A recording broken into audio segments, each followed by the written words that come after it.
Vishnu sir, shall we start? Yes, yes, we can start, sir. Okay. Good afternoon, good evening, everyone, once again. Good evening, sir. Good as per the schedule that we are supposed to discuss something related to um, plotting, basic plotting, and mainly we will be focusing on two-dimensional plotting. We know that SageMath has the capabilities for plotting in the three dimensions as well.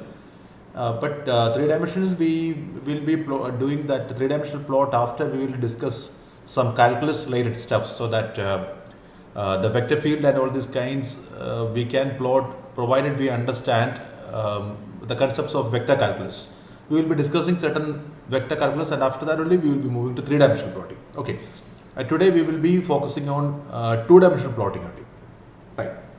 And for most of the calculus related purposes in two dimensions, two-dimensional plotting is good enough for understanding the continuity, discontinuity related topics and so on. Two-dimensional plotting is more than enough for us. So we will start discussing two-dimensional plotting first of all. Let me start sharing my screen.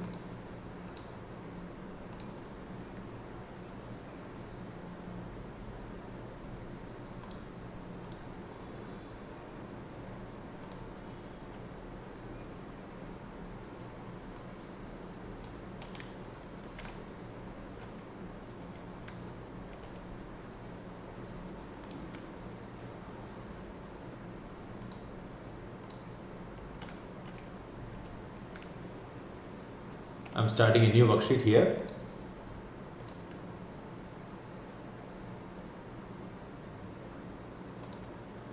And let me give the name 10 SageMath. See, okay.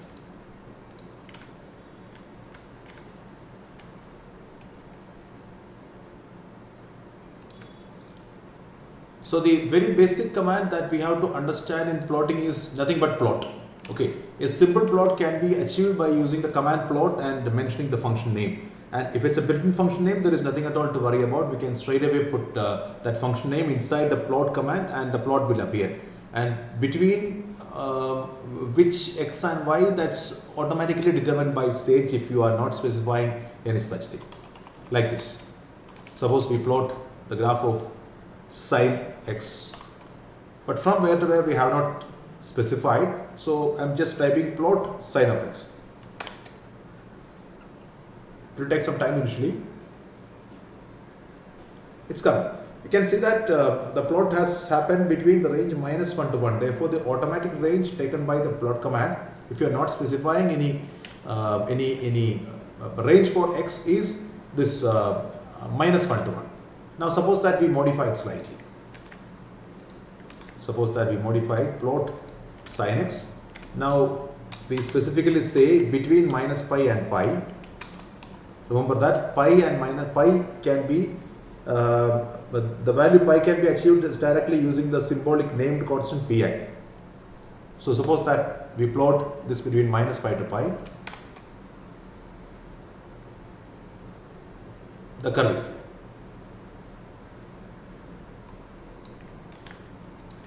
Cos x also we can similarly plot, or x square even. X square between -2 to 2. The parabola is appearing here.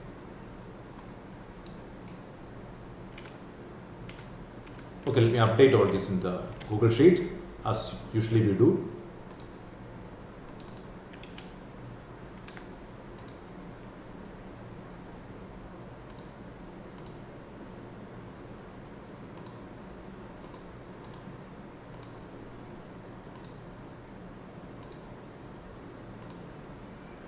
Let me create a new Word document.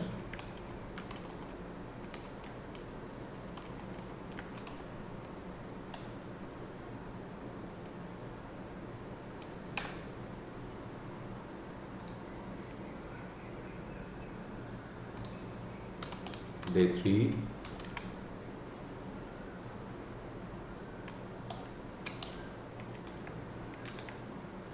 So the three commands, let me copy paste. What is the first command? Plot sin x. And in fact, plot sine within the range is good enough, but let me anyway paste that also. Okay, if you try to plot everything inside the same window, what will happen? Okay, let me just share first. Share.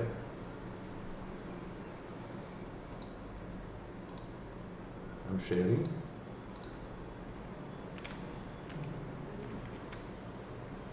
The link to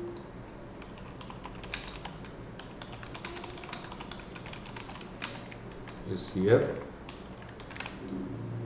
Yeah.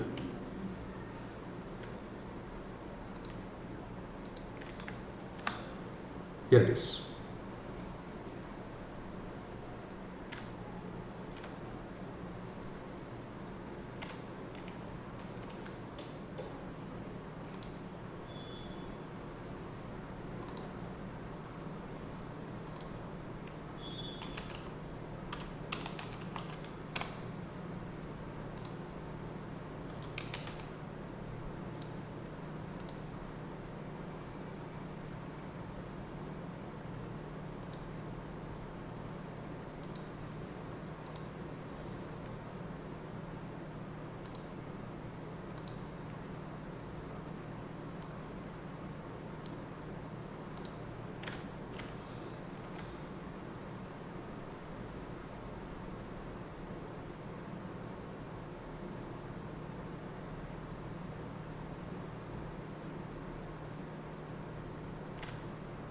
Okay, so now let us try to expand the scope of the command just by giving a few more extra options. Like suppose that we want to plot two functions simultaneously, what will you do? Suppose that we want to plot sin x as well as cos x, then what will be the output? Okay, within the same range, cos x. What exactly happened here? You are seeing only one plot, right? You are seeing only one plot because only that the last plot is appearing. We don't know which one it is. It's the last one. Only that cos x plot is appearing. So to avoid this, we will add a plus, adding two plots. But still, there is one small issue. The issue is that the colors of the plots they look like exactly the same. We cannot distinguish that which plot corresponds to which curve corresponds to which function. It's difficult. Okay.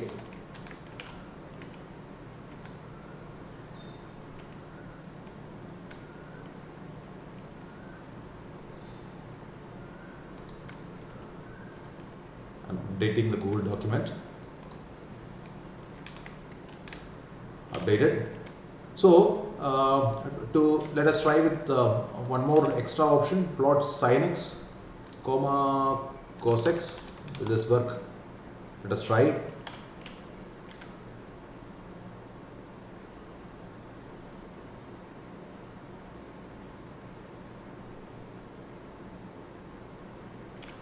Or instead of that, plot we can try to specify the color of one of the plots or even both the plots.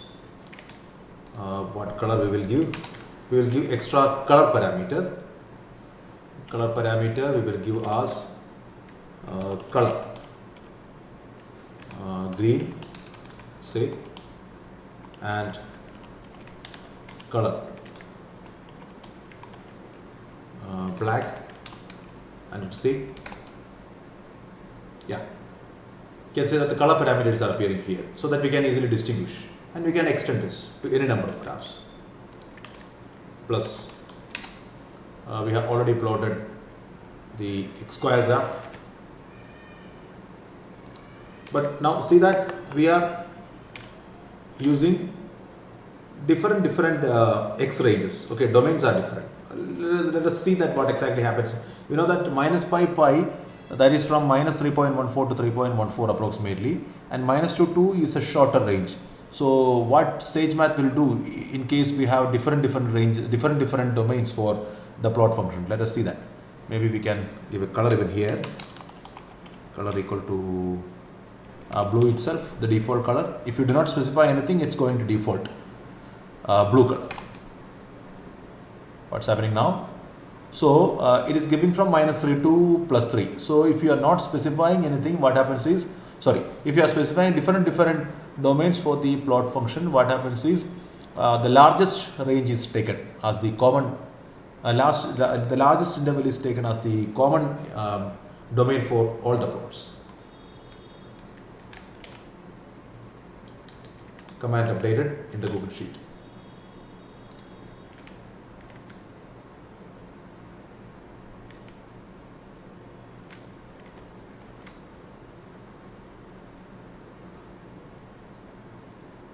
Okay, let us try to give more options. Giving more options here. We can change the thickness of the line, that plotting curve line.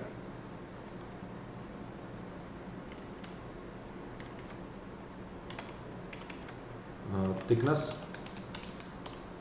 I don't know what exactly the thickness right now is. Let us try to give thickness 5, and let me put some title also.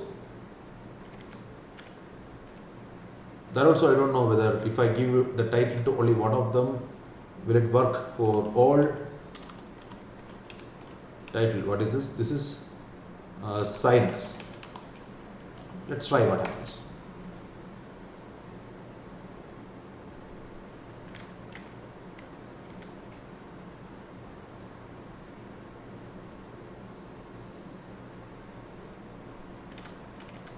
Oh, the title is appearing only for one function. Okay, let us try to modify it. What about if you give the title even here? Title equal to cos x.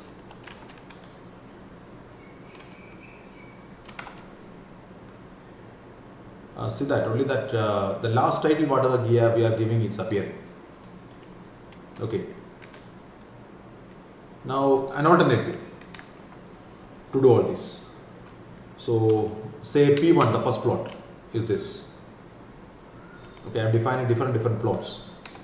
P2, this is a common technique we use usually for creating multiple plots and combining them. And P3, the third plot is this. And finally, show the sum of all this. Show command. Just like previously we have used this show. This show previously we used for showing something in the mathematical style, mathematical notation. Other than that computer notation, computer programming notation. Let's see the effect of this. Even here the effect is exactly the same. That the title of the last one only is appearing. Okay. We'll again modify. Yeah, one interesting thing I wanted to mention in between is that suppose that we give title equal to, suppose we use the LaTeX notation. Okay, suppose we use the LaTeX notation instead of the usual notation, giving x square in dollar symbols, and see that the effect of that dollar symbol is x square is appearing in the usual mathematics notation. So you can inside the title you can have LaTeX notations. Okay, let me update Google Sheet. Update.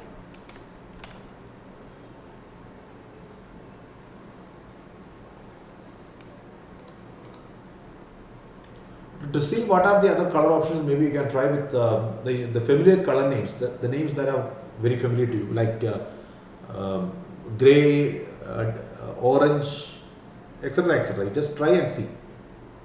Of course, there is a way to understand what are the possible colors. I'm not saying that right now. I'll tell that.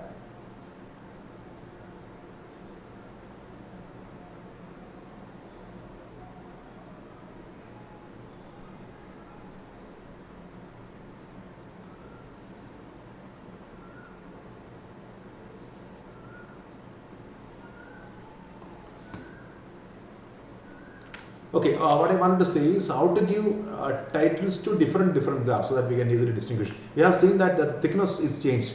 Thickness 5 is in green, is given to the green curve. Now, let us try to give something else called, instead of title is for the whole graph, okay, whole plot.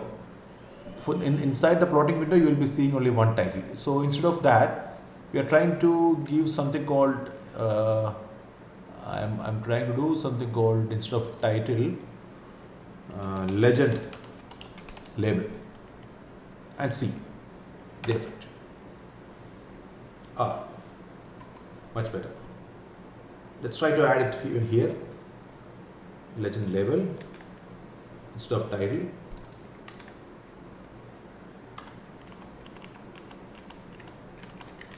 Legend label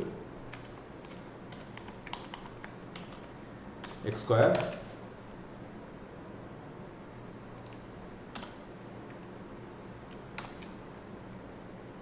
everything is appearing here. So legend label will bring all the graphs with their colors, like a usual map kind of thing that we usually see in the case of geographical maps. You might have already seen such a thing. The colors are given here, the function names are also given here. See that? We can use even LaTeX symbols here.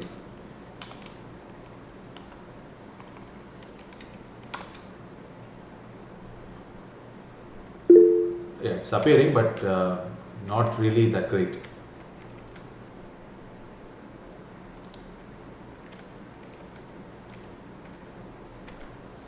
So what is the message? This is invalid. Why is this invalid? Maybe that backslash is not properly working.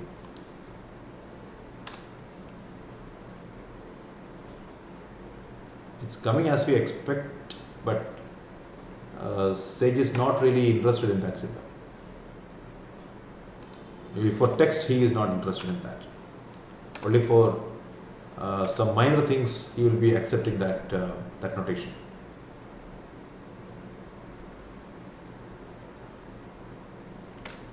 Okay, this is how we plot some simple graphs.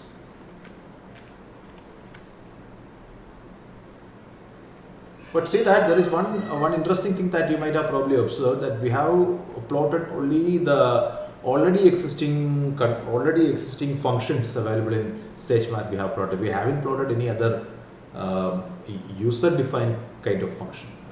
Yesterday we defined piecewise function. We haven't defined. Okay, we haven't even combined. Okay, let us try to compose two functions and see if it's compatible with this type of plot. The compose function. Compose h is equal to okay. Otherwise, f of x equal to sin x. Yesterday we did this. G of x equal to x square. H is equal to compose f to g, f composite g, and now try to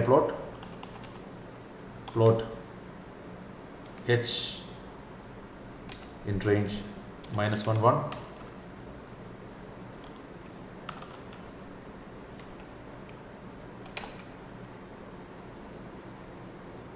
We don't know if it's coming properly or not. We are not okay. We can probably add to this, distinguish what exactly is happening. Plot sin x. What is h? That also we can print probably.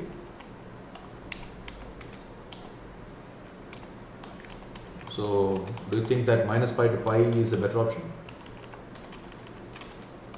I will do that. I will take that.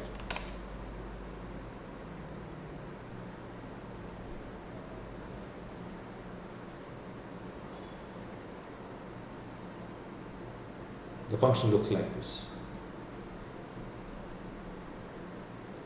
Maybe we can directly plot and see. This is in color green. Maybe we will directly also, what is this f composed with g?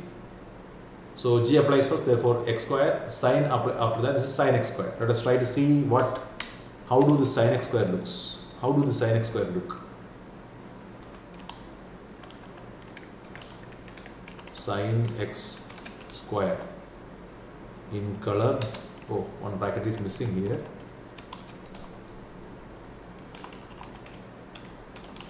Color yellow.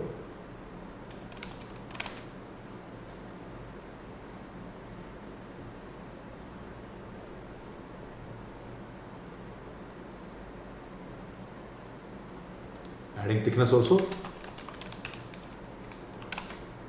Yeah, because that looks exactly the same as the H graph. Maybe we can enable the legend as well. legend.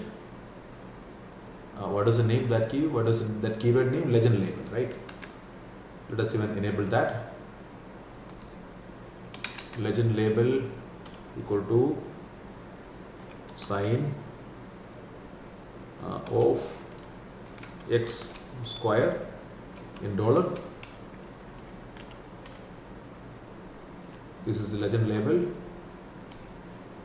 Or maybe we can simply give h here and here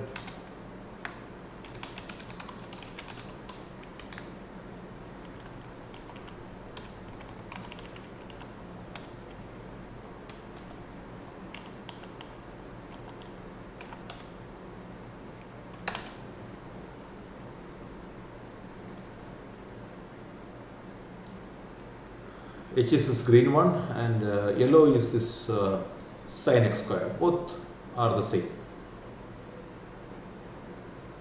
Okay, we can compose and we can again plot. The compose is compatible with plot. The only worry we have right now is that is our own function, our own defined functions are compatible or not, that we will see. There are certain issues with our own defined functions that we will see later. And even before that, even before going to that, the piecewise function also we have defined previously. Okay, let us try to see if the piecewise function is behaving properly with plot. Equal to piecewise.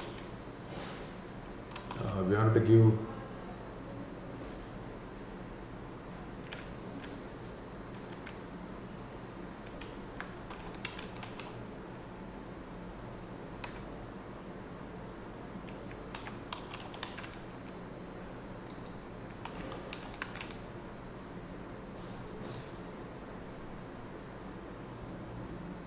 a list of tuples.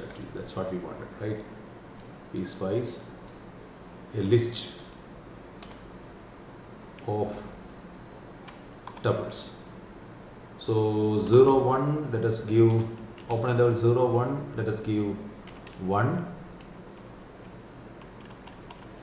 and is the bracket closed completely? Yes. And in 1, 2,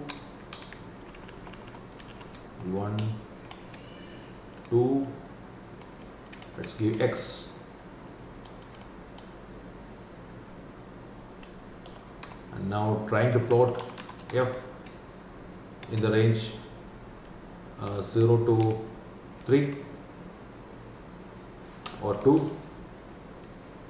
Maybe here we can include 1, include 2 as well. 0 to 2. Yeah, that's perfect.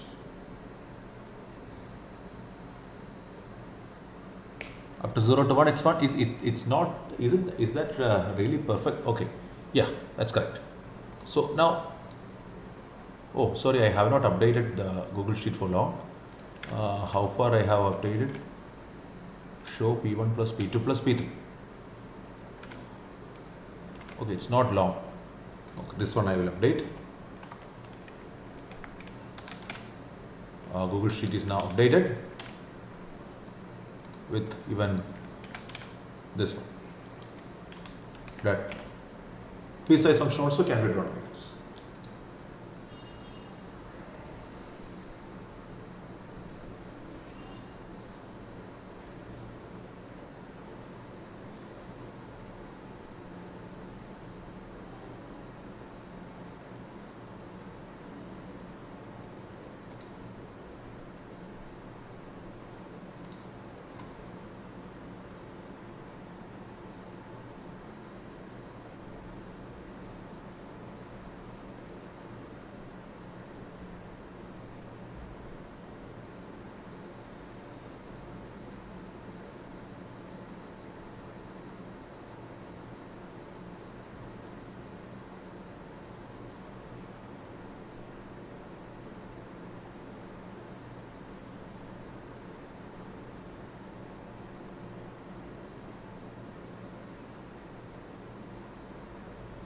Right. So now let's try to see some more constructs here.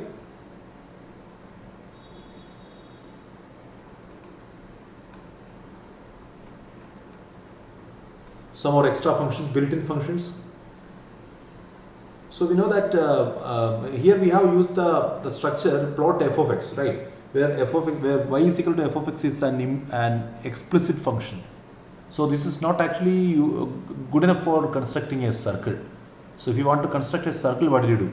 So for constructing a circle, you may have to use square root of x, square root of y is equal to root of 1 minus x square, and y is equal to minus square root of 1 minus x square, both x within the range minus 1 to 1, right?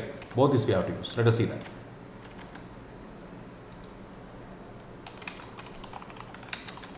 Plotting circle as the sum of two plots. Plot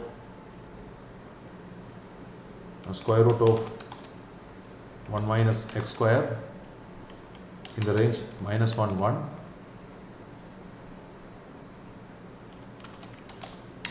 plus minus square root of 1 minus x square in the same range. And you can see that this actually doesn't look like a beautiful circle. It looks like an ellipse. Adding some color.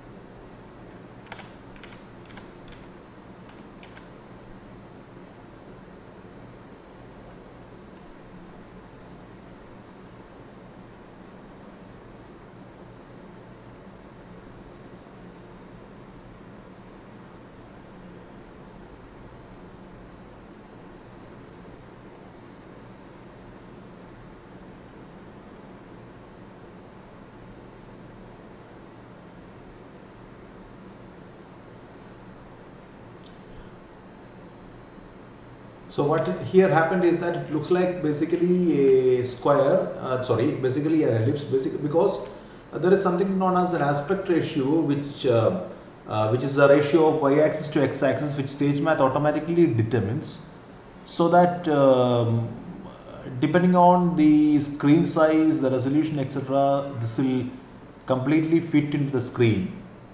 Okay, like that, this aspect ratio is determined.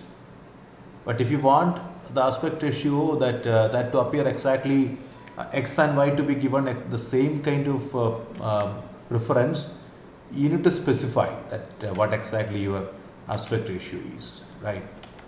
So maybe I will use aspect ratio can be specified inside show, not inside this plot.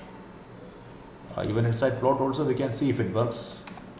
P2 equal to this, and while showing we will fix the aspect ratio to be equal to 1, which means that the ratio of y to x, y-axis to x-axis, they are same. If you keep the aspect ratio to be 2, it will be stretched. If you keep the aspect ratio to be equal to 0.5, it will be shrinked. Okay, we can see. I'll show P1 plus P2 aspect ratio equal to 1. Suppose we give like this, and see. This is a perfect square. Now if we change this to 2, what will happen? 2. So this is y to x, 0.5. So y-axis has got more preference here.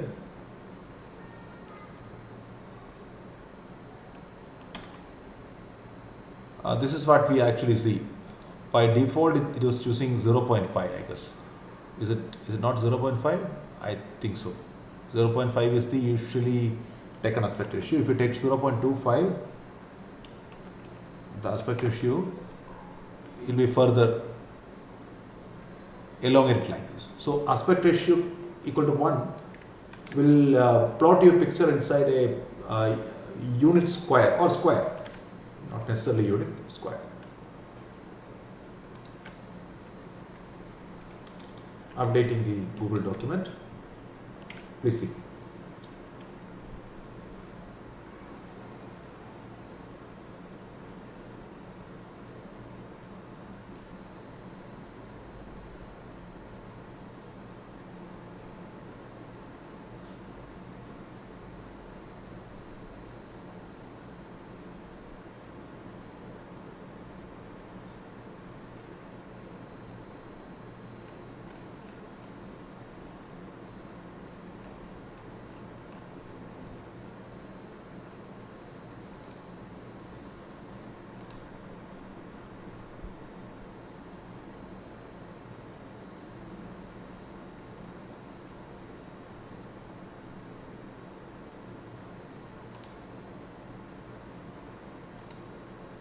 Okay, so if you have already tried it, so this is how we can plot an implicit function x square plus y square equal to 1. There is, of course, there are different ways to do that. We will come to that.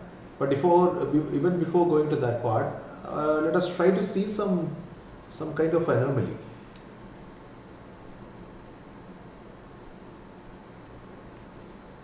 Okay, even before that, let us try to plot another two non-functions. I'm just copying and pasting the entire thing, or otherwise, okay. P1 equal to plot the floor function, floor of x, within the range, suppose 0 to 4, 0 to 4, and P2 is, let us give some color also.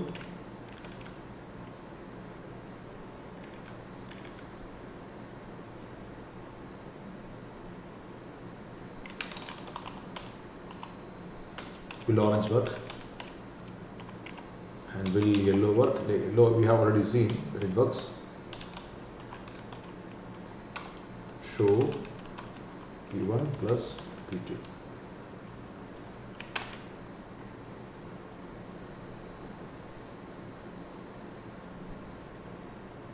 Oh, both I have given the same name, sorry. So previously plotted P2 is taken.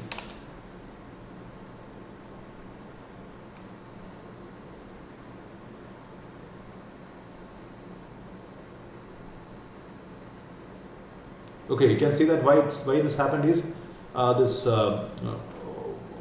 sorry, I have not given seal. Sorry, yeah, seal. But orange and yellow, they look exactly more or less the same. So maybe black itself.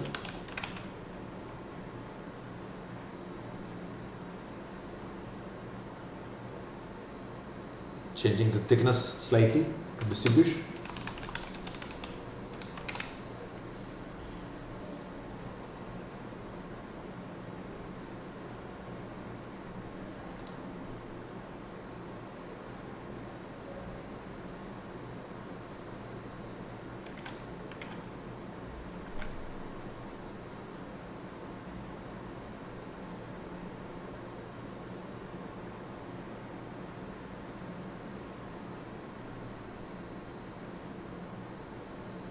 But do you think that this is the correct plot?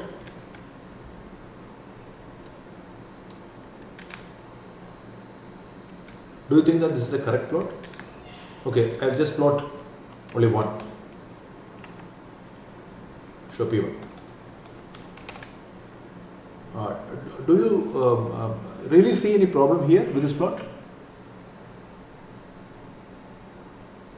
Yes, sir.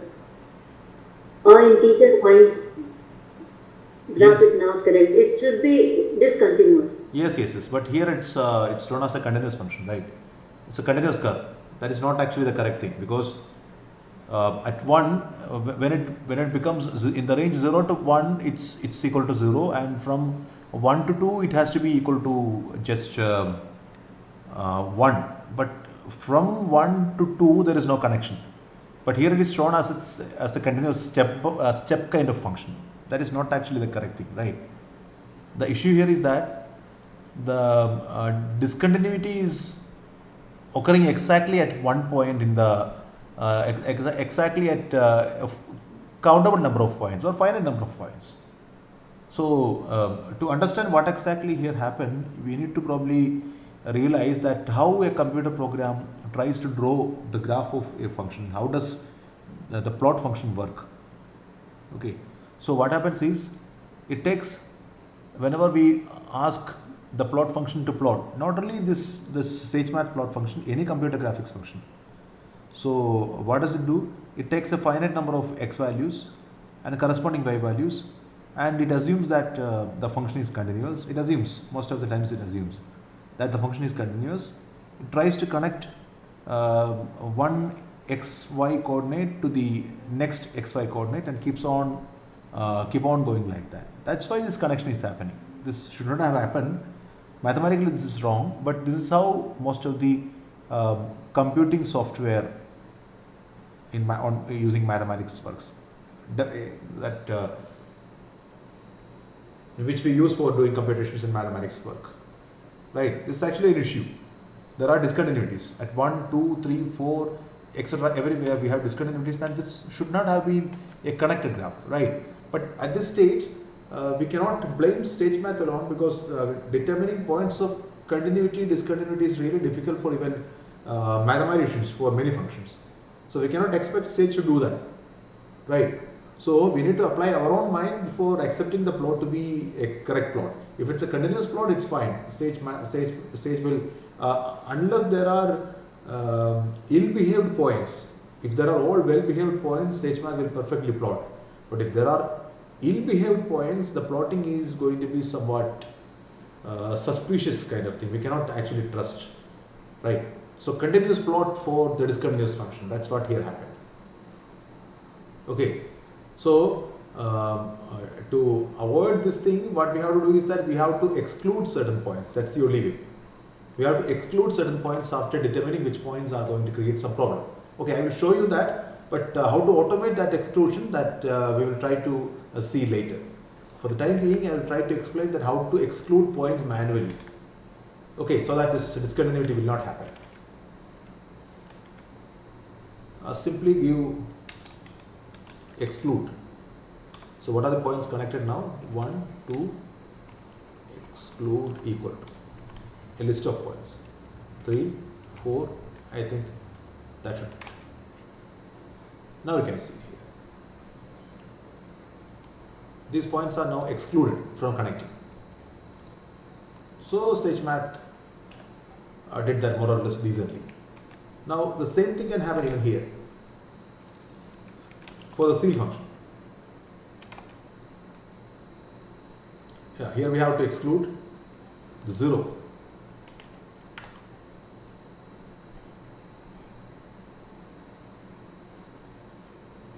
So the point, not 0 point, 0 comma.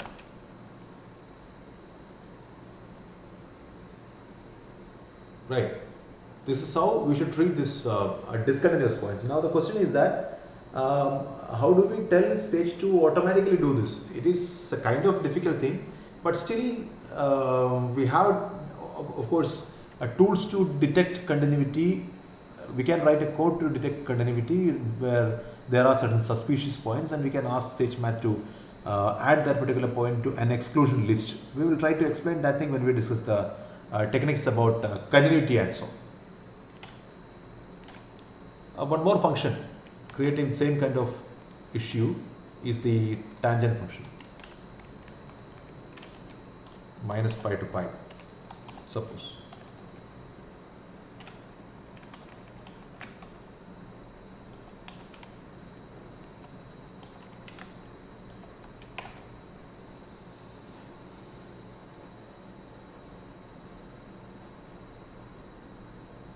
If you want to zoom, maybe we can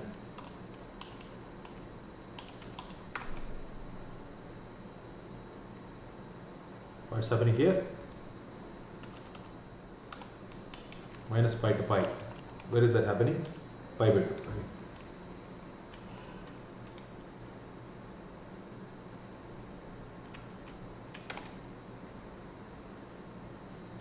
See this. Here also there is a problem. And now, if we try to zoom it a little bit,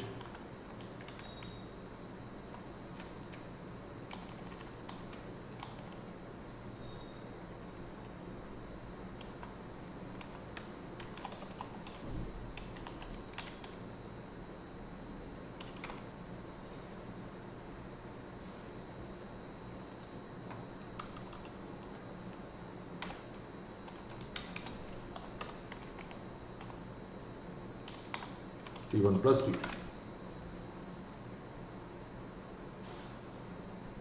So what is the problem here? Why you are getting it as what do you call a perpendicular lines connected? Why is it like that? Where exactly an issue happens for this tan function in the range minus pi by 2 to pi by 2? See that tan is sine by cos, right? Sine by cos creates a problem when cos becomes 0.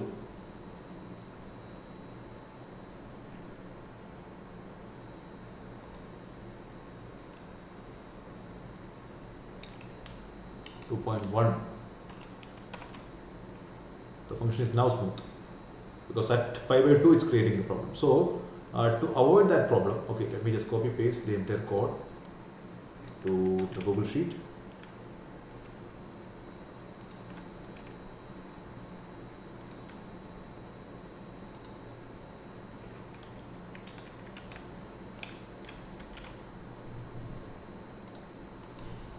Copying and pasting this also.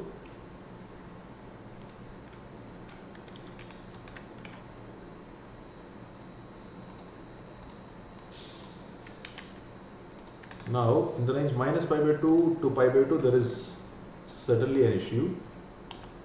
So which point we should exclude? Which point we should exclude? We should of course exclude the 0 point. Sorry, not 0 point, pi by 2, sorry. Sine by cos 0 is 1, so that's not a problem, pi by 2. So if we exclude pi by 2 and minus pi by 2, or otherwise, okay, minus pi by 2.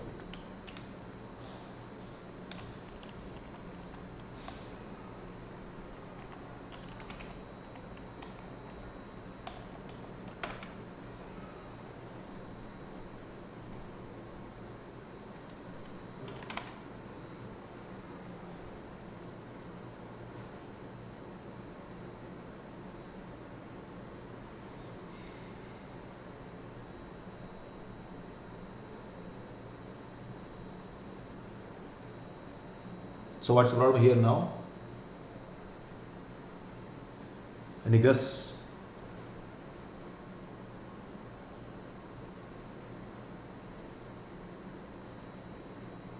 So what happens when suppose that we take we move this x towards pi by 2? What actually happens to tan pi by 2? Any idea? So when it goes to pi by 2, what happens is that the denominator cos goes to 0. When it is from the positive side, or even from the negative side, or from the left or right, whatever. So if x goes to pi by 2, what happens is that sin x by cos x, that goes to infinity, at positive infinity, right? Okay. But in the previous problem, when with the previous plot, when excluded the points, we were able to get a correct plot. But here we are still unable to get. Why? What could be the reason?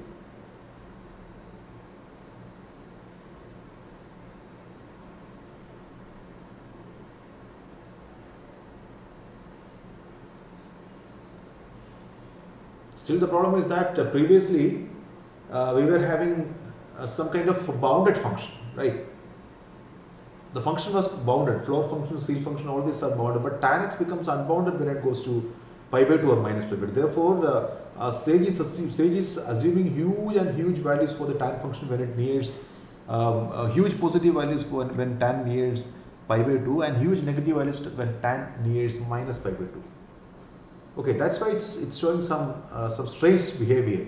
But to solve this strange behavior, what we have to do is that these are poles. The points are clone.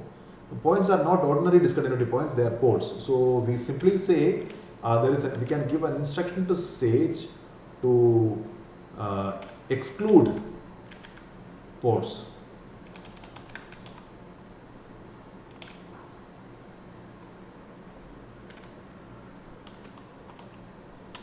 Detect the poles and show them.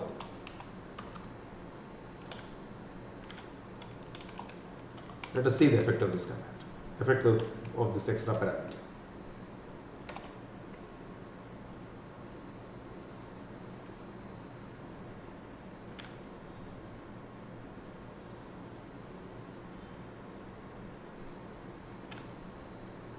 Is there any difference anywhere? Okay, let us put minus pi to pi instead of pi by 2 because that makes it the endpoints, but instead.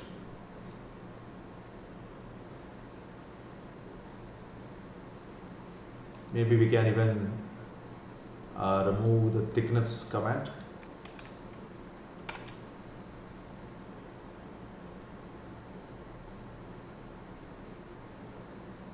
if you are able to, okay, let me just add the thickness also.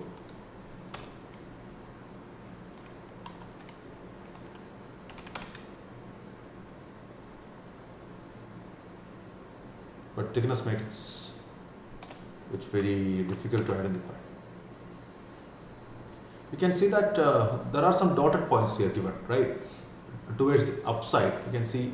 I don't know whether it's clearly visible here through the Google Meet thing. So there is a dotted line here corresponding to the poles. Now, if we suppress this, suppose what happens is that the poles are now completely hidden. Previously, poles are shown in some gray line.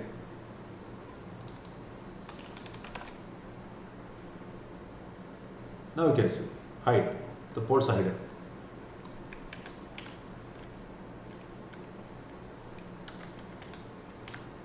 Updating the Google document with this.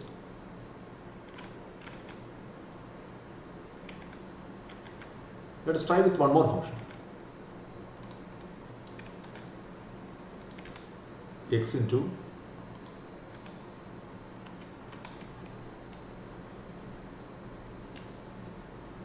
sine 1 by x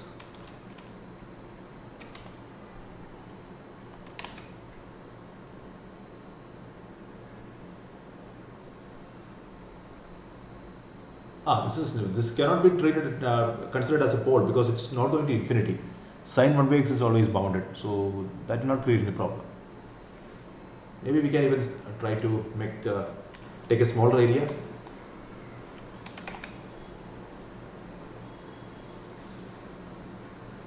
Or even smaller.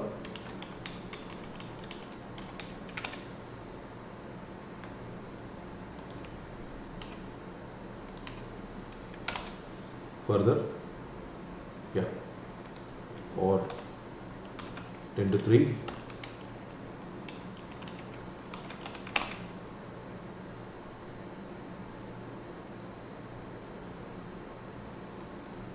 Okay, 10 to 2 is good enough to understand what exactly is happening. There is no pole detection required here, there are no poles.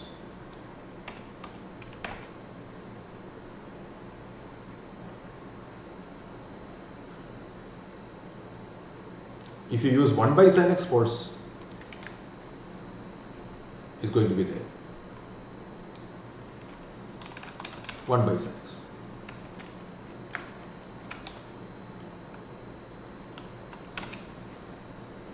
There is a problem. You can see it here.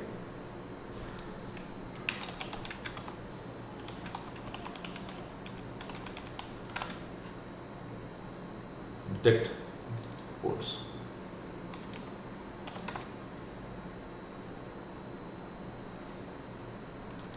If it's show, it's appearing. If it's hide, you see the difference. If it's not at all there,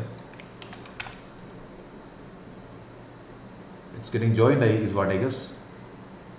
If it's not at all there, the gap is appearing otherwise.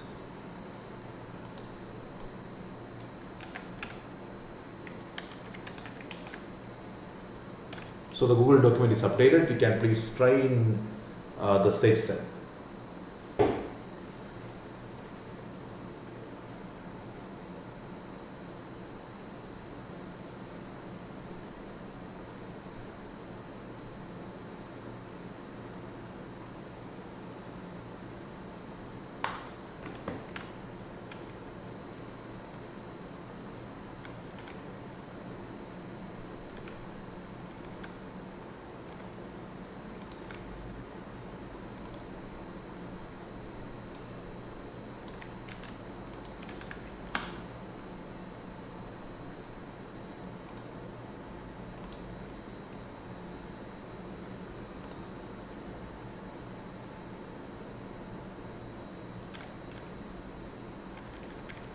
Okay, the most important point is that you should not blindly trust any mathematics software for arriving at any conclusion. So you need to apply your own wisdom before arriving at any conclusion, and you need to just understand that mathematics software can help you, provided that you actually understand what exactly is happening. Because otherwise, the problem is that if you blindly trust the output of the mathematics software, such kinds of anomaly points, discontinuity poles, all such things will give you the impression that they are also well behaved points and there are only well behaved points. So we should manually check it out. Okay, that's difficult.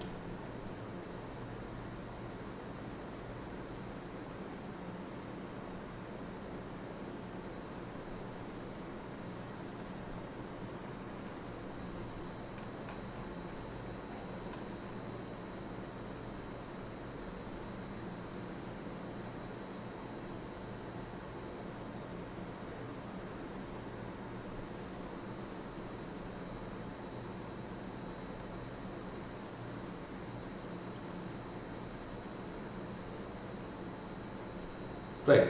Now there are certain built-in commands for plotting, like a circle. We have already seen that we can use the explicit function definition, like y is equal to root of 1 minus x square, y is equal to minus root of 1 minus x square for plotting the circle function. But instead of that, there are certain built-in functions available for plotting commonly used shapes, like circle function itself is there.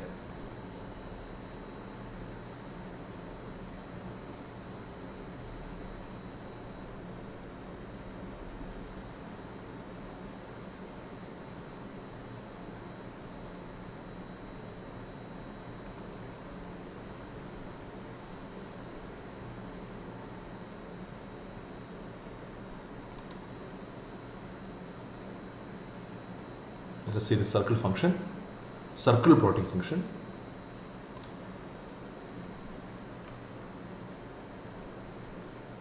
To plot the circle, let us just we need to just specify circle inside circle command, give the center 0 0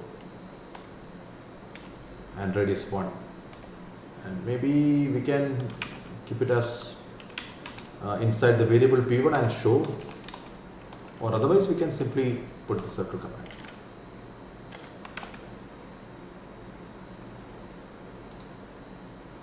This is exactly the same as the previously plotted y is equal to square root of 1 minus x square, y equal to square root of minus 1 minus x square, exactly the same thing. Now we can change it. Maybe we can add p2 equal to circle 0 0 radius 1 by 2, 0 0 radius 1 by 4 plus p2 plus p3 .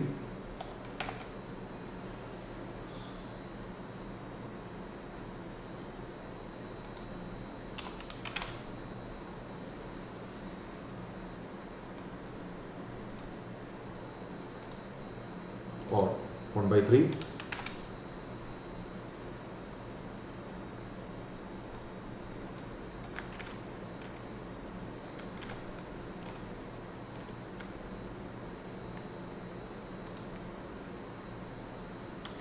The center can be changed. Sorry? Center can be changed.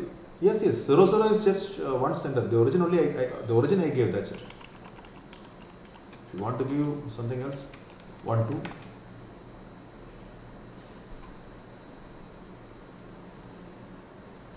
So the format is that circle, center HK, comma radius. That's it. You can put anything you like.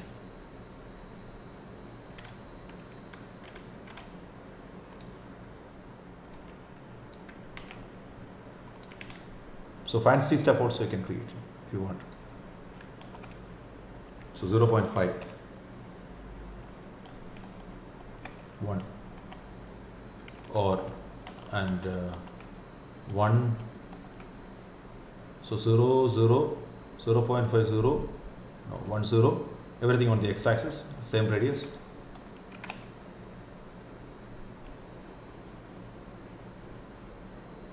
Radius also can be changed, of course. 0.5, 0.2,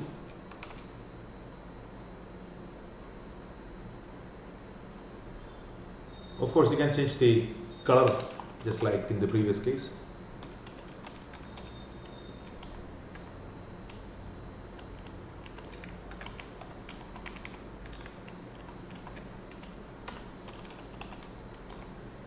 And line style, there is another parameter like dotted lines, dashed lines.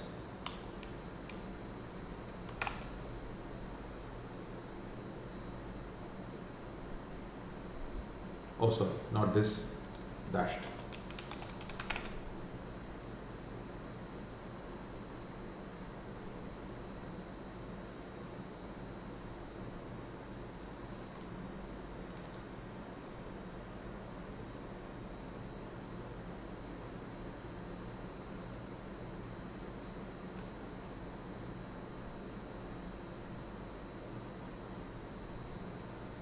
The allowed options, what is the error message here? 0.500. The options are face color. These are the options. So you can see the options like that here. So dash, dotted, okay, let me just try line style. Oh, sorry, the mistake is that I used underscore here. Yeah, but it's difficult to identify. Line style, yellow.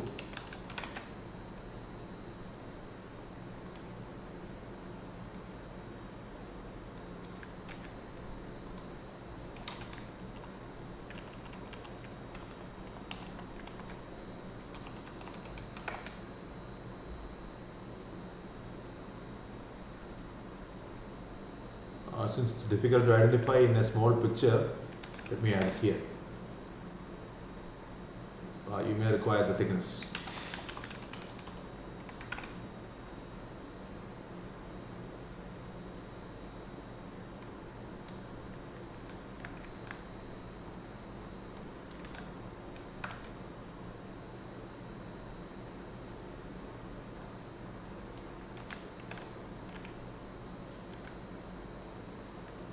The Google Sheet is updated with the circles.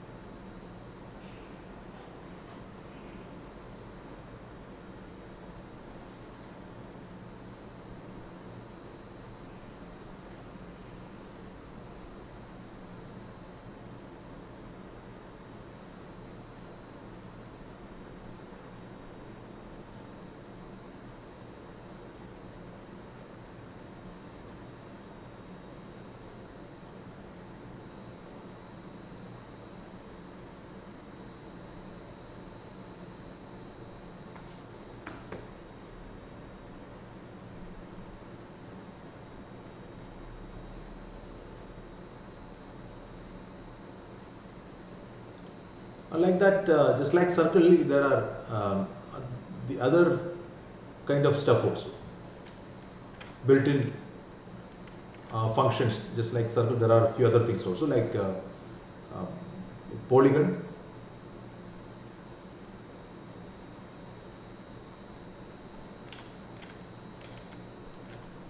So polygon, we can understand that polygon is nothing but it's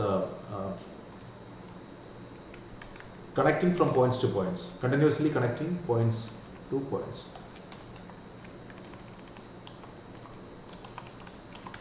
Polygon. Inside that, specify the points to be connected in the order. So 0, 0. Then the next point, say 1, 0 on the x-axis. Say then 1, 1. Then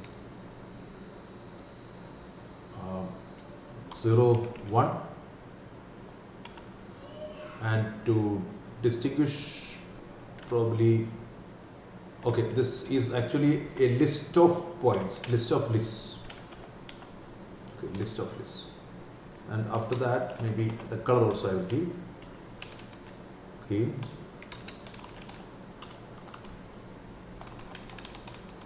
The thickness equal to 5, distinguished from the axis,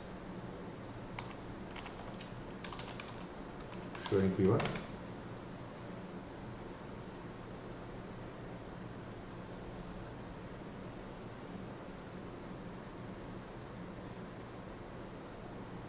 The line style is not there, it seems. For some of the things, the options are not there. Okay, so the thickness, even the thickness is not there. It seems thickness is there, line style is probably missing.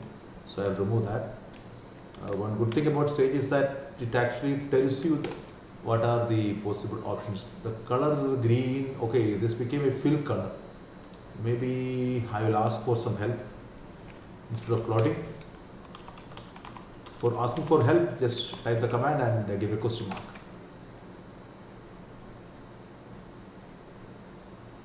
Waiting for, yeah. Polygon, how to give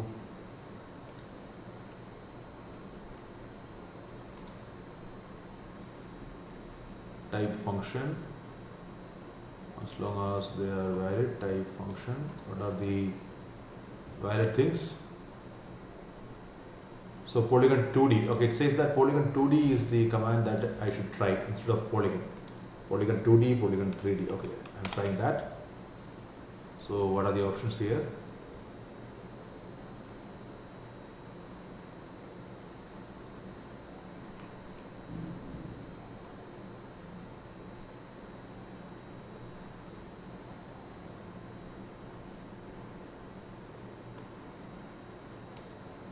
Maybe I should again try with one extra thing.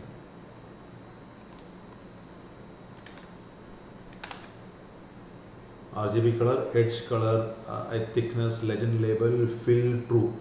Maybe I should give instead of color, edge color. Okay, we see, and suppress this.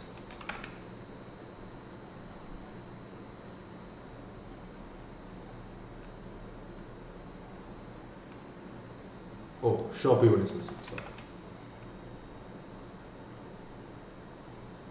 So edge color is green, but there is still fill. Okay, let us suppress the fill.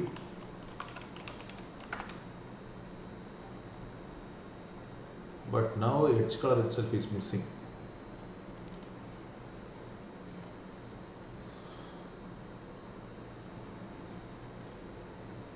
Trying once again with the options to see what exactly the options are. Edge color is none, thickness is none, legend label is none, fill is true by default. RGB color, thickness. Is this the RGB color then? Okay, let's see.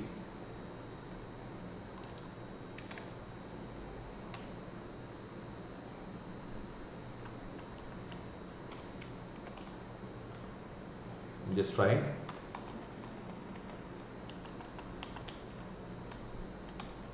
Removing the green. I think yes, RGB color is the option. See, the one difficulty with SageMath probably is that some inconsistencies are there. Previously, we used the command line style, color, etc. for controlling the color of the curve. Here we are using something called RGB color. This is basically because SageMath, as I told already, that SageMath is a software constructed, contributed by many people, many mathematicians, many computer scientists. So they did not adhere to any specific common format for many of the commands initially. So because of that, what happened is that many people use their own commands, their own structure for creating options. So polygon, one person called the edge color to be, the line color to be RGB color, circle, plot, etc. that is known as line color or color simply. That's the difference. But if it's a commercial software like Mathematica or Maple, what happens is that there is a kind of standardization. That's basically because there is a team leader, there is some commercially funded people are there for controlling all these things efficiently. But in SageMath, we are the people who are supposed to contribute, who are supposed to modify, who are supposed to suggest modifications. So there are certain inconsistencies or non-standardizations as far as some of the options are concerned. Okay, so we have to live with that. There is no other way. Since we are using it for free, there is no other way. We have to live with that. So polygon options, polygon 2D options will actually tell you. So whatever stage command is there, if you want to get some help about that particular command, if you know the command, then you can simply type that command and a question mark and evaluate. Type a question mark. Okay. On the other hand, if you are not very sure about some command, but you know the beginning of that command, you can just start a few characters of that command and press the tab key. For example, suppose that polygon, I know that poly. Okay, I am pressing the tab key. See, all these options are coming. Right? These are the options. So then you can select from that. Okay, polygon, if you simply do not close. Let me copy paste this to the Google document.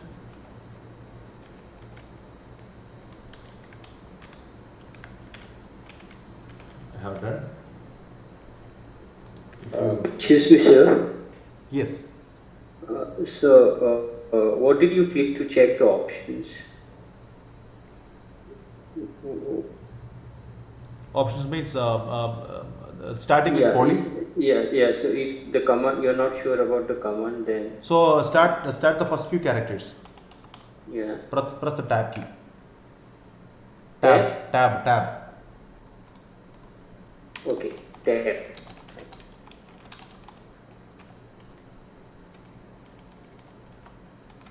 That's it.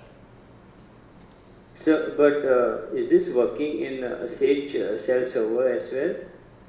The SageMath, inside the Sage Cell, Yeah. it may not work because they are not offering all the kind of functionalities. Okay, sir. So this works only if you have a full-fledged machine, that Sage Cell server installed.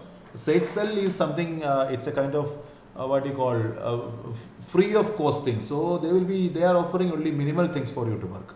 They will not give you all the options.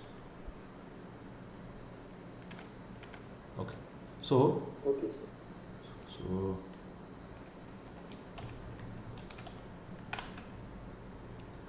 Yeah, if you are not giving, where is that? Copy paste this to here. Yeah, if you are not specifying the polygon in the correct order, that the problem will be, there will not be any problem. The connection will be that if you are giving polygon, then points x1, y1, x2, y2, x3, y3, etc. It will be connected in that sequence. x1, y1 will be connected to x2, y2. If you are, there will not be any natural sorting, anything of that kind. That is not expected as well.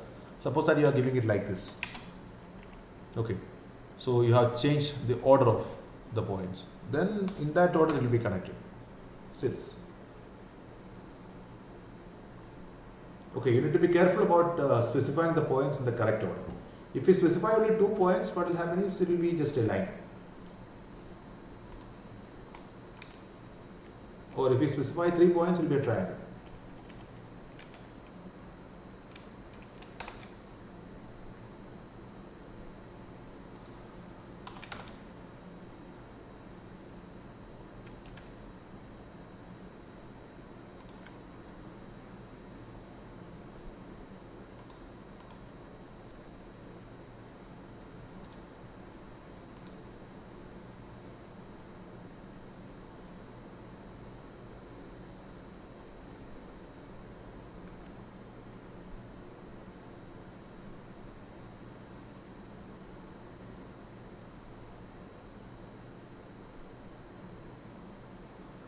Just like that, there are the construction for ellipse.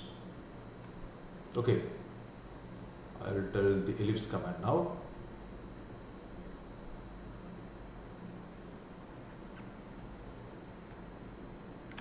Let's construct an ellipse.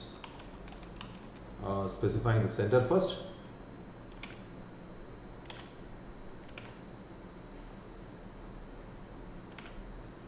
You can specify the center like this. Now you don't have the radius. okay, instead of that, of course, the radius also I can specify. So radius in the right direction and radius in the up direction you can specify. There are two radii, not radii, it's the length of the semi-major, semi-minor axis we have to specify. And one more thing is there, one more option is actually there. Let us see first 1, 2 and see what happens exactly here. This is here. So it goes, this is the semi-major, this is the x-axis, this is the y-axis length. And you can specify one more thing.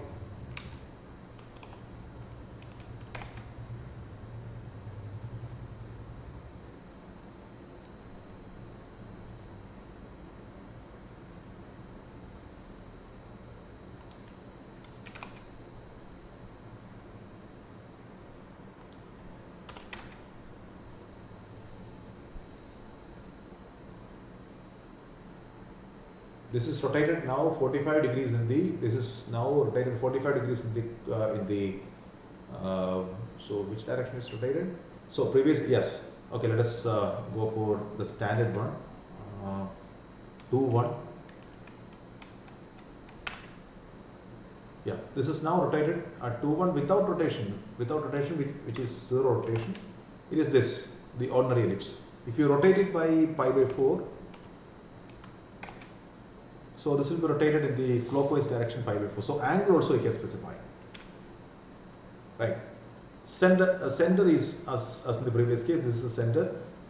This is 2, 1. If you give ellipse and 1, 1, then it's going to be just the usual circle.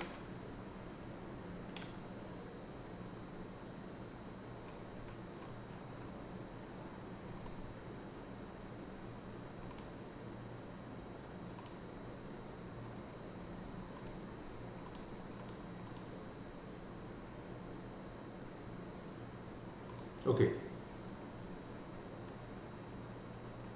So now square we can plot.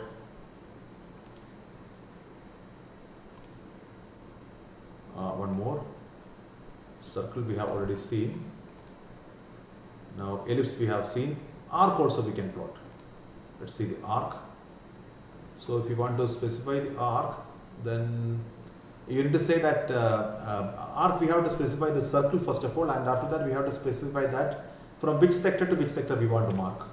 We will plot the circle as well as the arc on that. P1 is the circle, 0, 0, and center radius at 1, say. P2 we will mark an arc, exactly the same circle.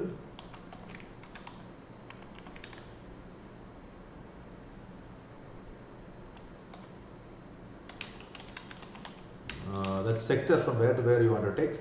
Suppose that we take it from 0 to pi by 4. 0 to pi by 4, and suppose, I don't know whether the color command will actually work here. I will try. Color equal to green and line style equal to dotted. Let us see. Show P1 plus P2. Too many warnings.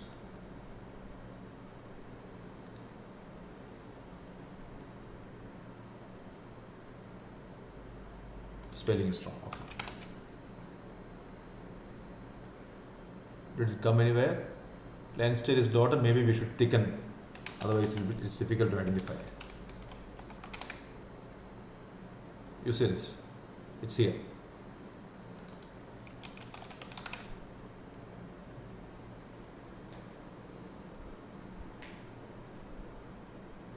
So of course the circle is not necessary. Even without a circle we can plot this, but P1 is used only to demonstrate that it's there. Now the aspect ratio has gone.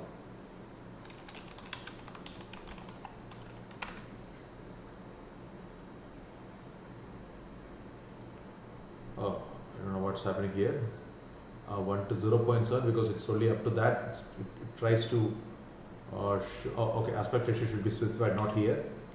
Inside show Even then it's not coming properly.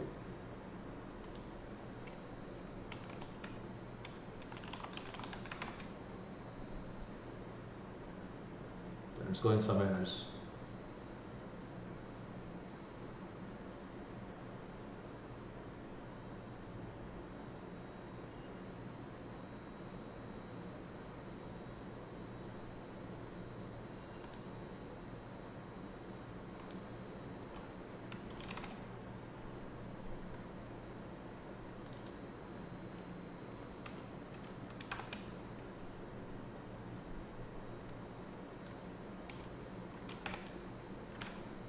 Okay, this is sector command.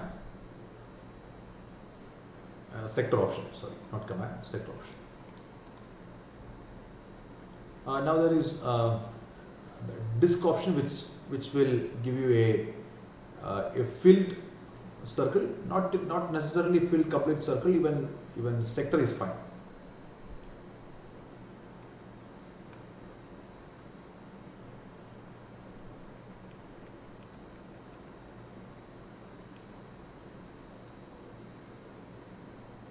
Okay, let's create some disk.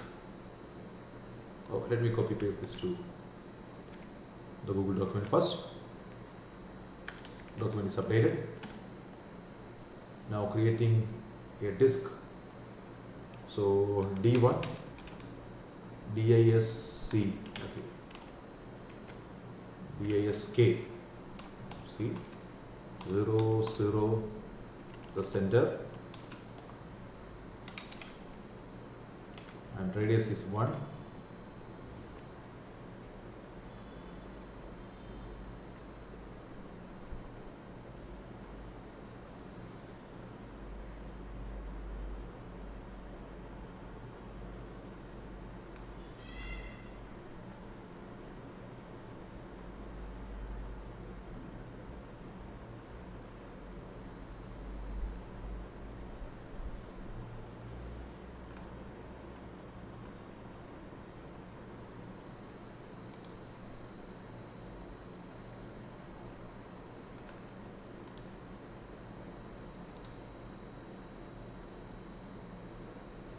And let us try to give and see what exactly D1 is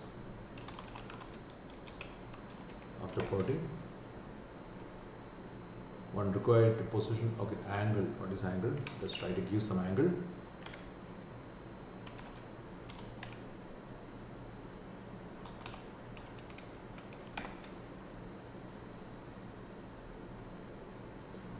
Disk from where to where we need to specify. If you give 2 pi,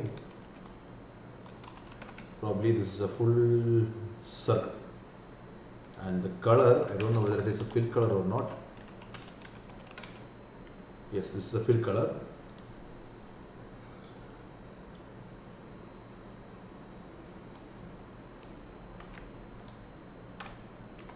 Maybe we can just give 0 to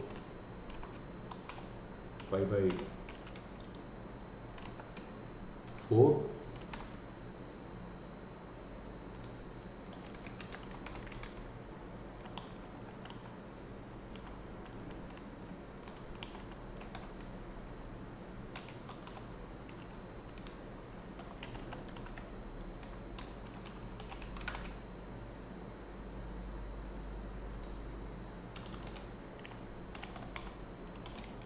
D1 plus D2.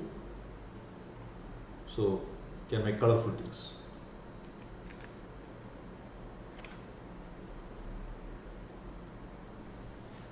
Instead of doing all these things, maybe we can use the RGB color.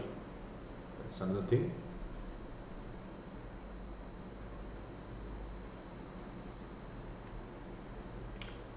If you use color, I don't know whether that will work. Okay, let us just see.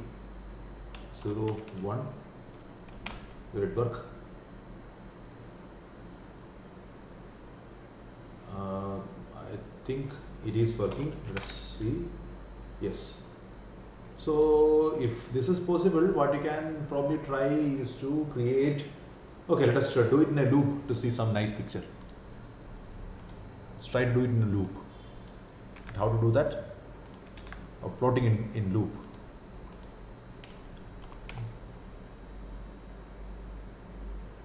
Let us create P to be an empty graphics first of all. Okay, now we keep on, just like in the programming, when we want to add a few numbers, what we usually do is we will create a variable with value equal to 0 inside that. Suppose that we want to add 1 plus 2 plus 3 plus 4 plus 6 up to 10. Okay, so initially what we do is we will create a variable called s, put the value 0 to that, then to s we will add 1. So now s consists of 1. To s we will add next 2, so already there is 1, so 1 plus 2 it will become. Then we add 3 to this s, so that s will become 1 plus 2 plus 3, and keep on doing like that. So initially we keep the value of s to be equal to 0, right? That's the usual practice that we keep, right? So let us create an empty, instead of 0, if you want to create a graphics object, you should initialize p with graphics. Let us see what this p is. P is just empty, just nothing, because we haven't created anything. Now trying to create. Let us add something. So what do we add? For I in range, suppose we take 1 to 10. Let us do some. Let us play with this command. P plus equal to means add to P. The disk with center at 0. Let us keep the radius to be this pi by, from where to where? Pi by I, or let us keep this to be n.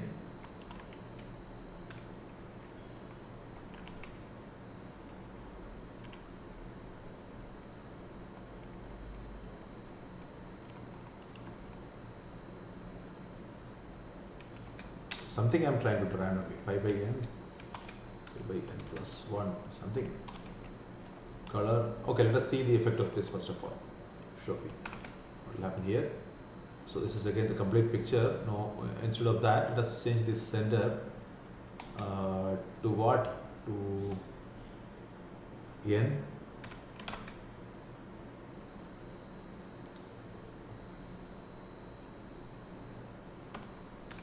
N by n and 1 by n.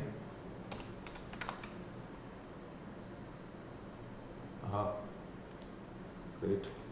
By n. Excuse me, sir. Yes, yes. Yeah, sorry to disturb you again. So, can you explain the role of the color equal to that 0,1,1 command that we have used? Okay. That's something known as RGB color, right? Red, green, blue. Okay. If I put 001, 0, 0, 1, which essentially means that red is 0, green is 0, blue is 1. 1 is the highest. So now we can guess that what is meant by 100. Red, green, blue. 1 is the highest, right? So if I put, any color can be, as per the theory, any color can be created using proper combinations of red, green and blue, right? They are the basic colors, primary colors. Okay. So in that, the variation of red is given from, it's allowed from 0 to 1, green is allowed from 0 to 1, green is allowed from 0 to 1. All these colors are allowed the values 0 to 1. 1 becomes maximum and 0 becomes the least. So if the color value of red is 0, it means that red is not at all present in that color. If the green is also 0, it means that green is not at all present. If blue is 1, it means that blue is present and it's the highest value. So RGB is equal to 001 means that red is 0, there is no red component, there is no green component, only blue component is there. So it will be blue. So if you use 100, on the other hand, it will be red completely, the entire thing, it's equal to 1, green nothing, blue nothing. Therefore, it will be just equal to red. So is that clear? Yes, sir. So for example, suppose that here 0 0 1 0 0. See this. So if we take 2, then it also gives result. It will be taken some modulo. So if you give something which is beyond the capacity, probably it's taking the modulo. Okay, let us see. 2. 2 it's giving black, right? I don't know how it's going. Maybe it's taking 0. It should not give any result. No, it's giving it's taking 2 as 0. That's it. If it's unable to understand, probably it's taking it to be 0. 1.5. 1.5 it's taken to be equal to something that I don't exactly know, because maybe it's interpreting 1.5 to be something. It's taking some modulo operation there. Modulo 1 it's probably taking and taking it as 0.5. Let us see 0.5. Yeah, 0.5 is exactly the same color, right? 1 is a different color. So what I think is, if you give above something above 1, so the integer part, only the integer part is taken. Sorry, the integer part is taken out. So if you give 1.5, only 0.5 will be taken. If you give 1.9, this is 0.9, I guess. Let us try to give 1.1 instead. 1.1 is this. 1.3 is this.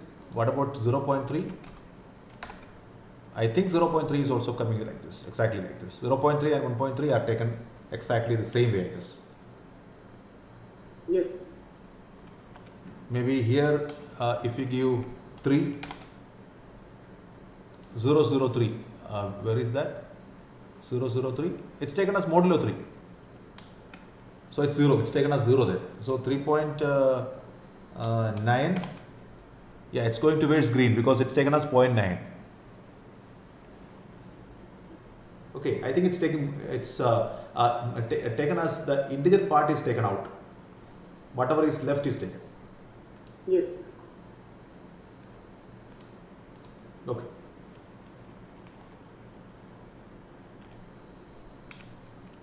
So you will get some fancy stuff here. So you can keep on adding. You are opening up this angle. The angle is also changed. You are getting some stuff here. It's becoming smaller and smaller, basically because the radius is getting smaller and smaller and smaller. If you give the radius to be something like this here, you will be getting radius equal to n is not actually a good option. N by how much you are varying, n by 10. So you'll be getting some fancy stuff here. So you can do all these things in loops, also creating some nice pictures if you actually want. This I'm not saying that it's a very nice picture, but you can create something very nice if you do all these things inside a loop.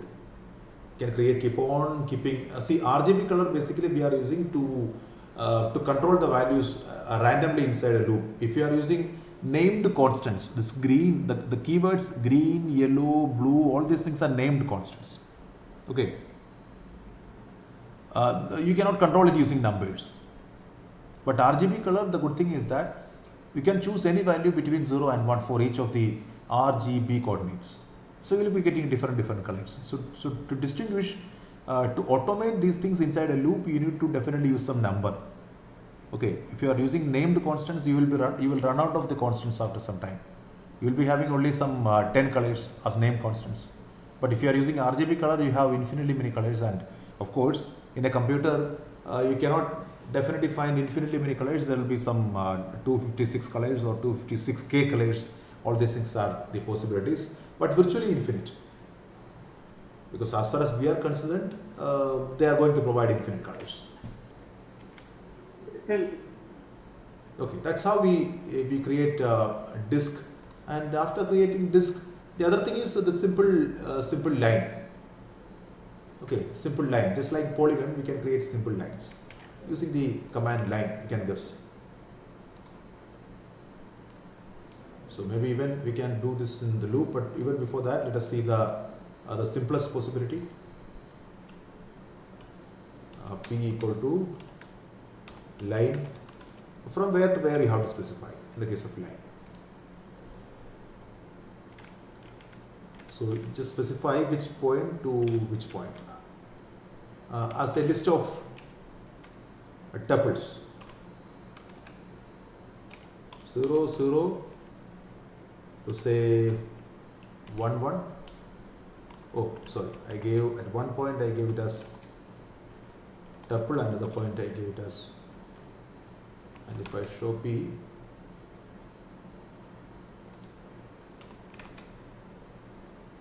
this is just a line, and if you give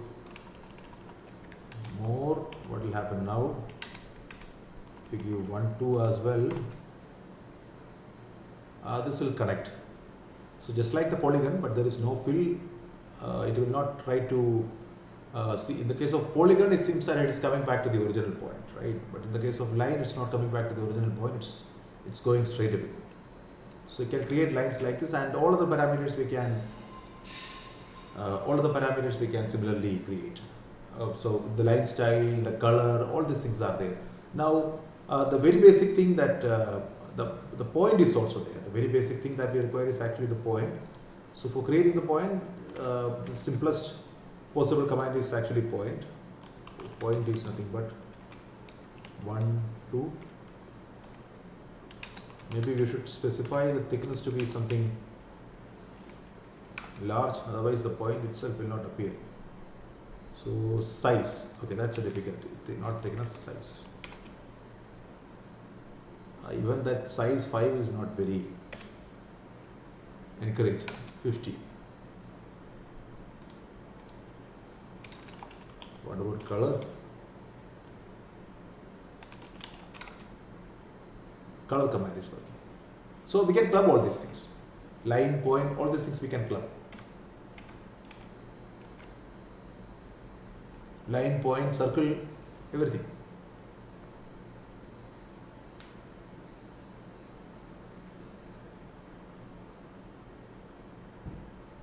So suppose that we want to draw a tangent line at to the sine curve at pi by 2, what do you do?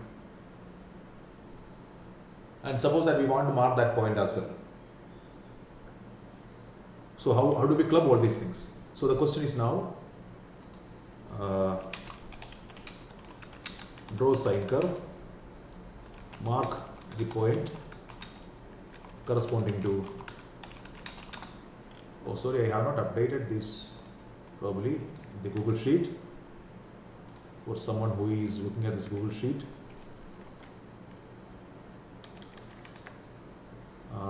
the disk, how far I have done, only up to the circle I have done. Okay, I will update the disk also.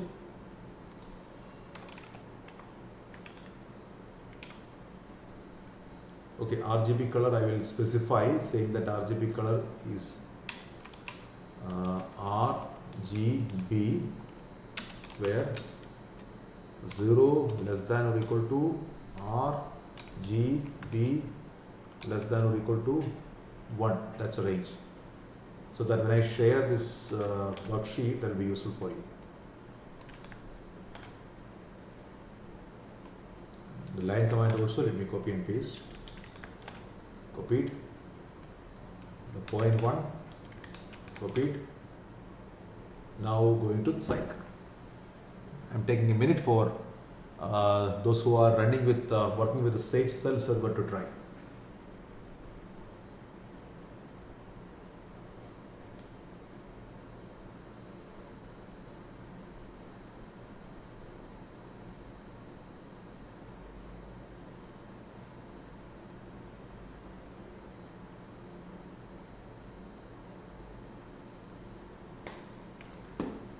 So what is the question that we have? Draw sine curve, mark the point corresponding to which point? X equal to say pi by 2. Draw a tangent line at x equal to pi by 2. Please understand that by tangent line at x equal to pi by 2, what I mean is pi by 2 comma sine pi by 2. That's a tangent line. That's at that point I want a tangent line corresponding to x is equal to pi by 2. Okay, I mean the point on the graph, not on the x-axis. So how do we do all these things? question. How do we do all these things? So, can someone volunteer to come and say, since we have already covered most of the basics for drawing the curve, most of the basics for drawing the curve, for marking the point, for plotting the line, all these things we have already covered. So, how do we combine all these things to draw a tangent line to the sine curve? So, P1, sine curve, that's easy, easiest thing. Sine. So, let us take sin x in the range minus, so 0 to 2 pi, because our focus is on pi by 2. Let us do it one by one. Show P1. Done. What next? So how do we mark the point next? P2 equal to point. Which is the point? Which point we are supposed to mark now? Just see this. This is the point command.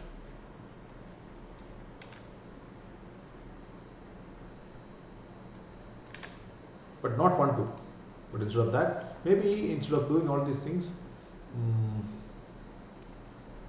shall I just give x naught to be equal to pi by 2, so that I can always refer to x naught. So the point is x naught and sine x naught. Do you agree with that?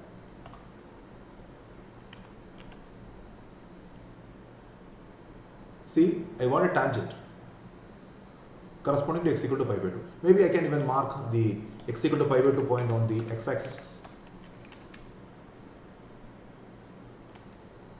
as P3 or as P2 as the x-axis point. So x-axis point is 0. So both the points marked. P1 plus P2 plus P3. Done. Except the tangent line, everything is done.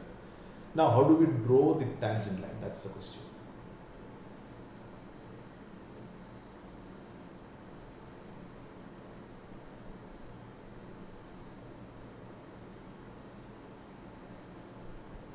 See, we know the equation of the tangent line, right?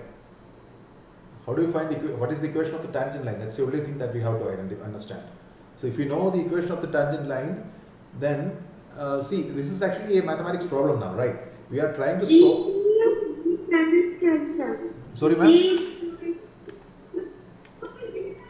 Sorry, are you saying something?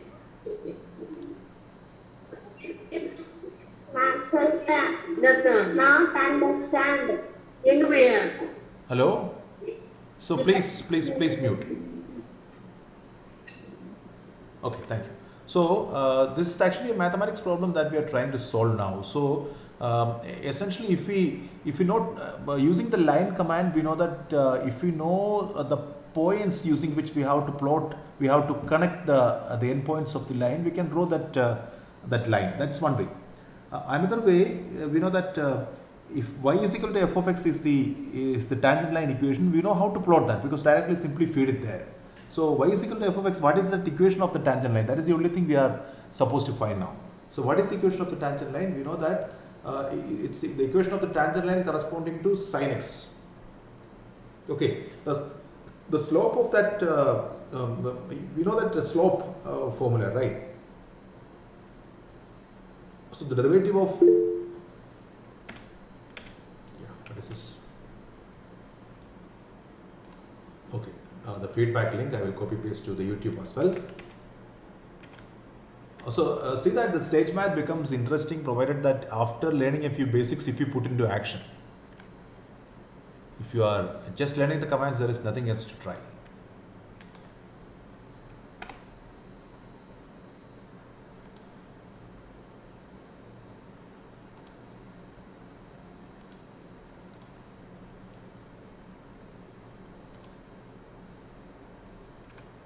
Okay, now how do we find the equation of the tangent line? We know the slope of this particular tangent line at the point x naught comma sin x naught. What is the slope? The slope is the derivative at that point, right? Okay, so suppose that we call that to be m.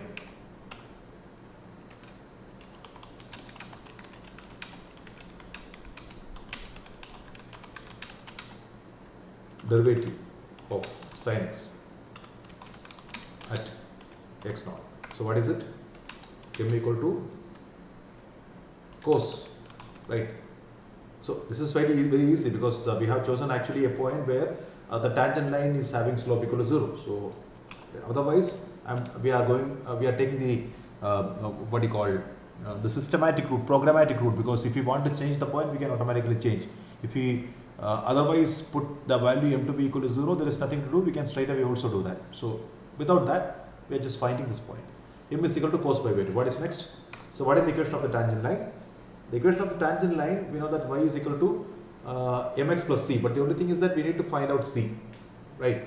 Equation of the tangent line is y is equal to mx plus c, but we need to find out c first of all, and after that we need to find 2 points on that line, so that then only we will be able to draw that line. Okay, otherwise also we can draw, because mx plus c, if you find c, that's good enough. If you find m and c, that's good enough, because we can plot once again. The only thing is that the range we need to specify properly. A range we know, because to the left of x naught, to the right of x naught, we will leave some margin and we will find out the range of x naught. Now, what is next? M is found. So what is the equation? Mx plus c. But what is c? How do you find c? So the equation is, tangent line equation is mx plus c. Remember that m is already found, but how do you find c? That is the next question.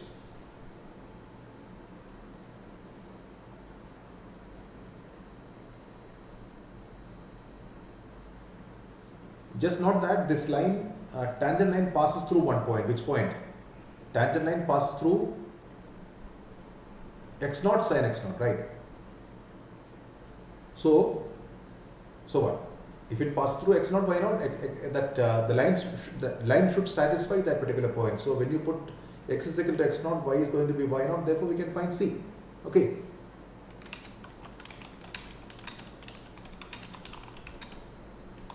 X naught sin x naught. So what is you see? Assuming all these things to be non-zero, because there can be problems otherwise. So c equal to what is this? This y is nothing but sin x naught. Sin x naught minus m star x naught. Okay, let us see if the things are working correctly or not. Print c.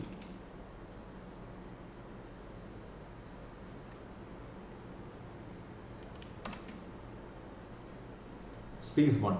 Is this correct? Do you agree to this, that C is 1?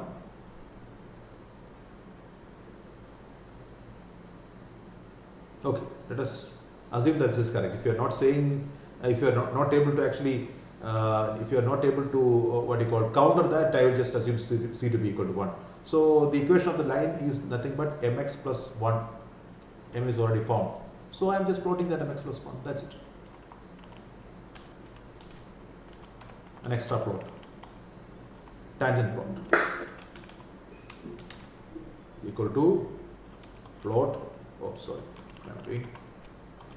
plot mx plus c, which is already found, in the range x naught. To the left of that I am taking a few some space, to the right also I am taking some space.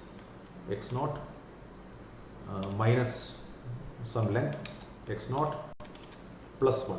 I am just drawing this and I am summing all these to see if my venture is successful or not. Right.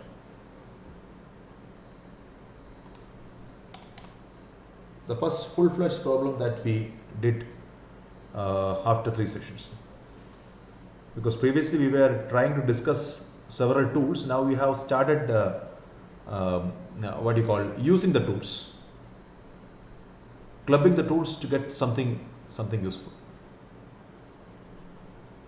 Now The way in which we have done all these things, the interesting thing is that you need to, okay, m is equal to cos pi by 2, why did I take? I should have simply taken cos x naught to make it a general solution. So if I want to change this point to pi by 4, suppose, then also this problem will give the answer.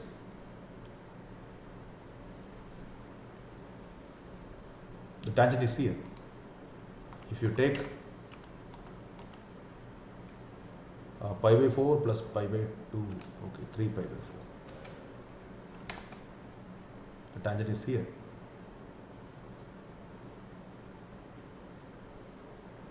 So the problem is quite general.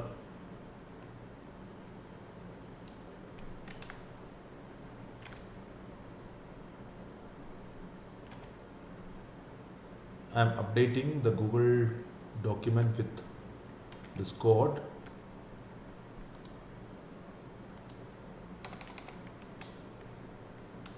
Updated. Maybe you can change this to make it a little bit more colorful if you like. The tangent line, you can make it dotted if you prefer. Tangent line is here.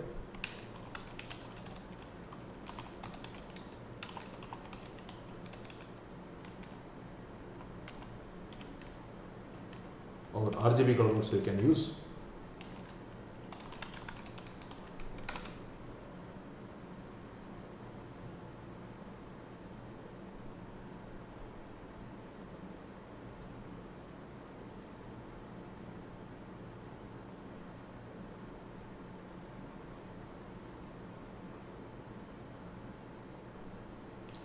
See that I took x naught minus 1, x naught plus 1 just to make sure that the tangent line extends to the left and right of the point. So if you want to keep a smaller value other than 1, that also you can do. Maybe depending upon the range you can specify, because you have taken the range 0 to 2 pi. Depending on the range you can specify the length of the tangent also. So the length of the sine domain range, the sine function domain is taken from 0 to 2 pi. Therefore, we can take 2 pi by 4 to be the left and right stretches, which means x naught minus pi by x naught minus pi by 2 is something which is a little bit more, pi by 4, like that. It's up to you to modify this code.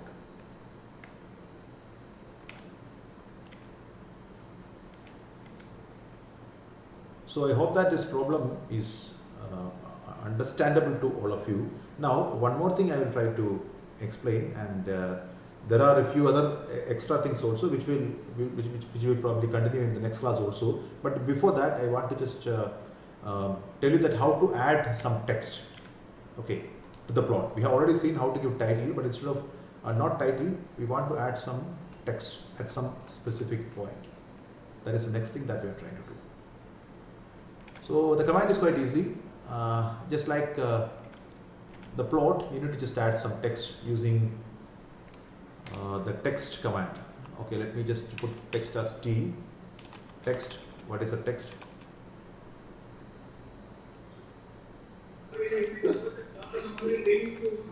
Tangent line. At which point? So at x naught, let us put it at not at exactly at x naught. Let us start it at x naught plus some point, so that it will go to the right of x naught. So x naught plus 0.5. I am randomly giving some number, and y naught is same as sin x naught, so that it will be at the same height. Sin x naught. Adding t also. Oh, it's very close. 1. Tangent line. But okay, but doesn't look that nice. Maybe we can put some.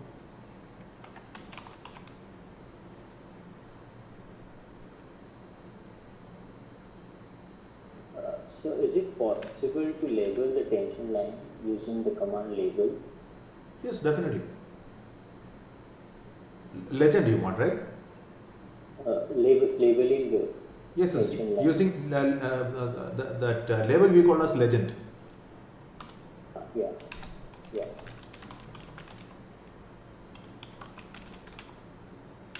No, we are trying to add some text at some specific point. We are not trying to add the label. This is how it looks. But I wanted to add, I want to put some arrow mark to this tangent line. That's what I wanted.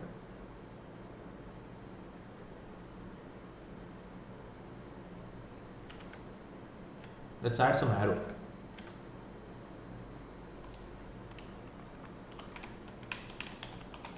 Arrow from where to where? Arrow from where we are starting this. Arrow from this point to we may need to adjust this for making it look better, right? So this is only an initial attempt. What happened to the arrow? Where did it go? Oh, I didn't add arrow, right? Plus A. It's what is happening? X naught plus 1. This is going from where to where? X naught plus 1 sin X naught. Okay. One important thing to remember is that whenever we are giving the text at X naught plus 1 sin X naught, what happens is that the text is placed with center at X naught plus 1 sin X naught, not as the left end point. Okay. So maybe I should add. That much is not required. 0.5. This is just trial and error. I'm not doing anything. Looks slightly better.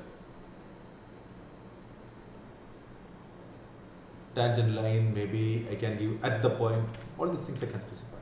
So this is how we add an arrow mark specifying. Okay, maybe I can push it slightly to the right, make it a little bit better.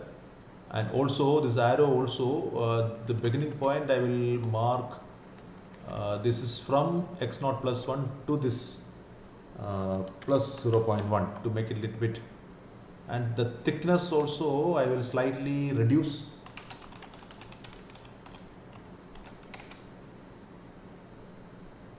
I don't know whether it actually got reduced or not. Anyway, I have just marked a tangent line, that's it. I am updating the Google Sheet with all this. The previous thing I am just removing and I am updating the entire thing. Done.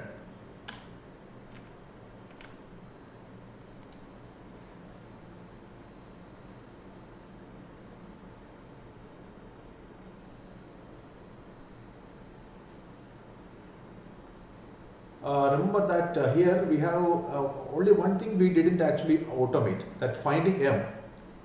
Here we explicitly use the fact that cosine is the derivative of sine to find out the slope, right? But instead of that, we can actually differentiate sine function and put m is equal to derivative of sine at x naught instead of even doing that. So that just by knowing the function, we can automatically plot the tangent line at any point. We don't have to know anything extra. The only that function and the point where we want to plot are the two things that we want to know for automating the entire process. The entire thing will be ready by that. Okay, provided we know how to differentiate using SageMath. But that thing will come later.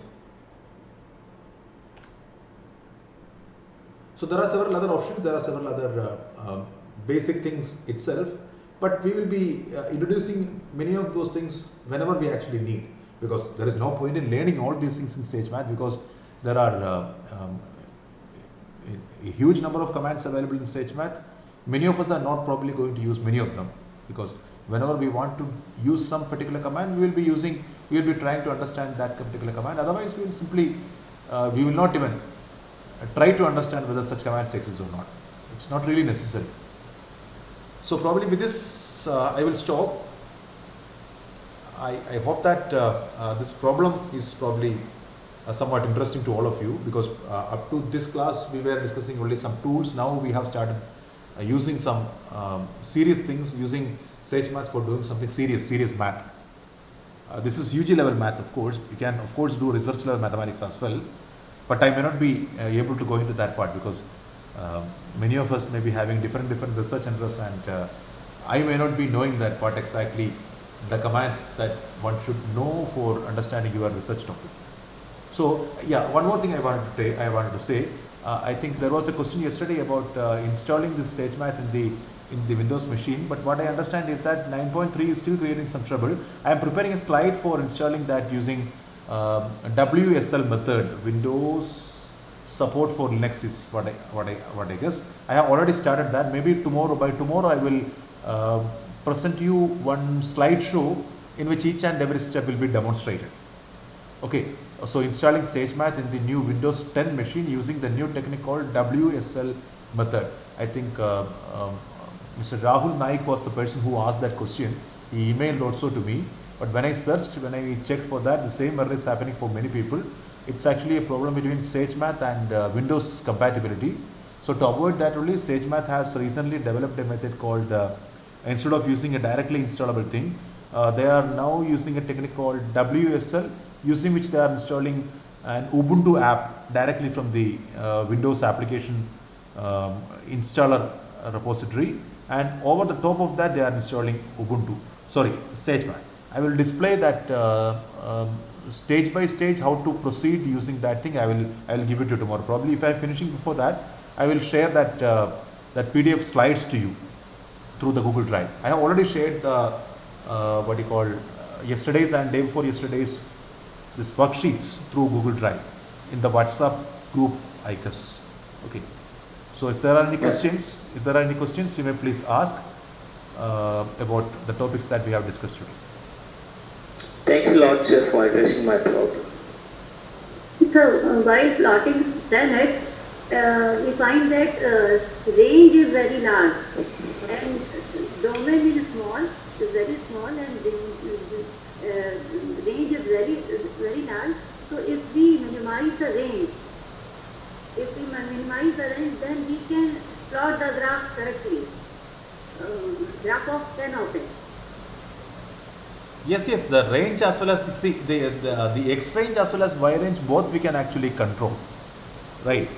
Not only the X range, we can control the Y range also.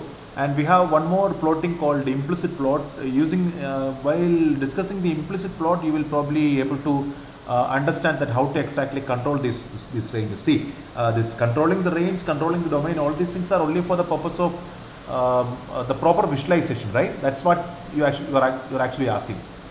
Yes. Yeah, these things can be controlled. This X domain range can be controlled as well as Y. That range also can be controlled. I will explain those things while discussing that implicit plot function tomorrow or along the course. Thank you. Okay, thank you.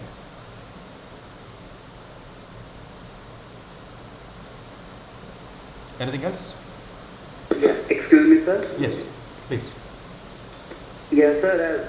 We have drawn the graph of flow function and state function. Its graph is discontinuous, we know that already, but there is a shown continuous in SageMath.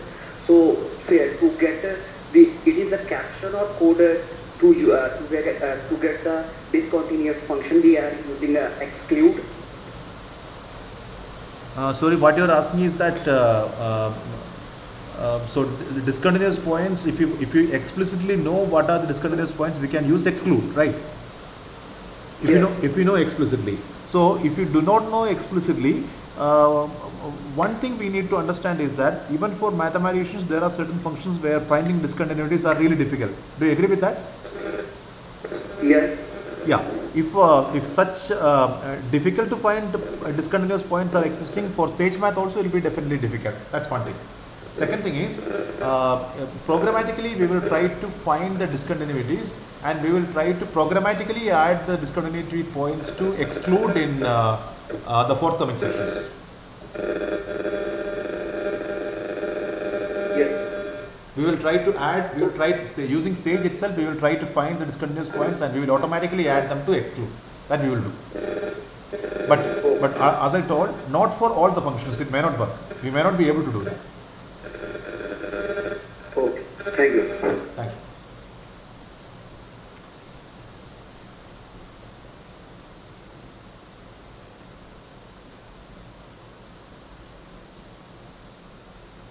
Okay, so if there are no further questions, we will probably stop today's session, sir. Anand sir? Thank you, sir. Thank you, sir. Let us meet tomorrow.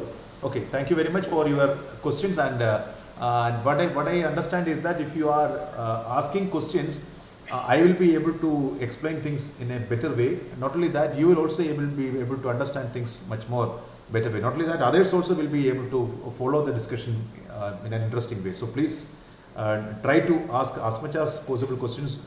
There is no problem at all. The only thing is that if I do not know anything about anything that you are asking, I will try to find, and in the next class I will try to explain. Okay, thank you very much. Thank you, sir.